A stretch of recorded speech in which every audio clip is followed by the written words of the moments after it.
মাঝে মাঝে নিজে একান্ত বসে একটু নিজেকে সময় দেওয়া আর গঙ্গার পাড়ে গিয়ে বসে থাকা আর গঙ্গার ধারে গিয়ে বান্ধবীদের সঙ্গে গিয়ে ফুচকা খাওয়া ব্যাপারগুলো সম্পূর্ণ আলাদা। অনেকদিন এখান থেকে দূরেই ছিলাম, কিন্তু এই যে এক্সামের চক্করে আবার বহরমপুর আসতে হলো। বেশ কয়েকদিন বাড়িতেই ছিলাম আর হোস্টেল আসার পরে এই যে আমার বান্ধবী ললিতা এর সঙ্গে বেড়াতে গেছি। আর আমরা দুজন এখানে থাকবো আর হাসাহাসি হবে না সেটা তো হতেই পারে না। যতক্ষণ ওর সঙ্গে থাকে আমার দাঁতের পাটিগুলো ঠিক এইভাবেই বেরিয়ে থাকে।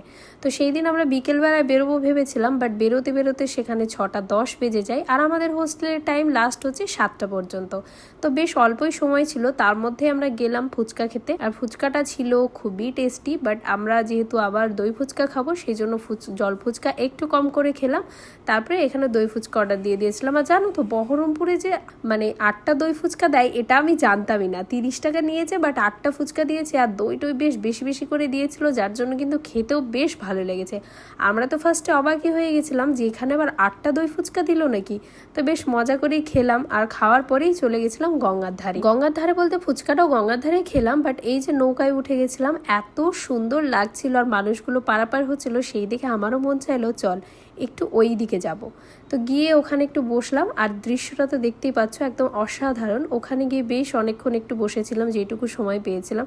বেশ মনটা ভালো লাগলো, হালকা লাগলো। আসলে মাঝে মাঝে নিজেকে এরকম সময় দেওয়া বেশ একটু ভালো, কিন্তু এত গরম যে পুরোই ঘেমে গেছিলাম, মুখের অবস্থা দেখতেই পাচ্ছ। তারপরে আমরা ওখান থেকে নেমে গেলাম। বললাম আমাদের হোস্টেলে লাস্ট টাইম কিন্তু 7টা পর্যন্তই, তাই এখন সন্ধ্যা হয়েই গেছে আর 7টা প্রায় বাজবো একটা ব্যাপার।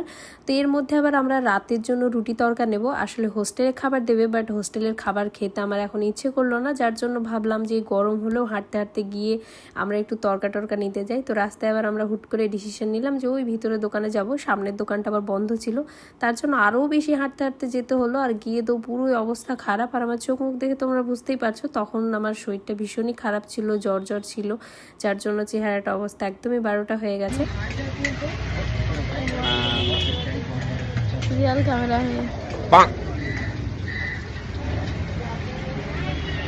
রিয়াল ক্যামেরা পাওয়ার পর আমার বান্ধবী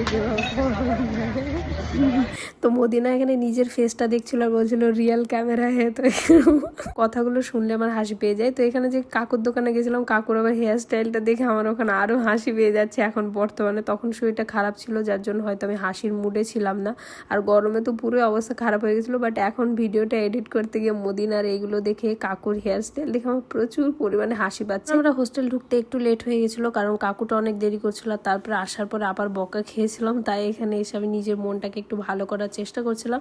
যাই হোক, বহরমপুর আসার পরে অনেক দিন যদিও অল্প সময়ের জন্য গেছিলাম বাইরে, বাট আসার পরে মনটা একটু ভালো লাগছিল। তো এসে আমি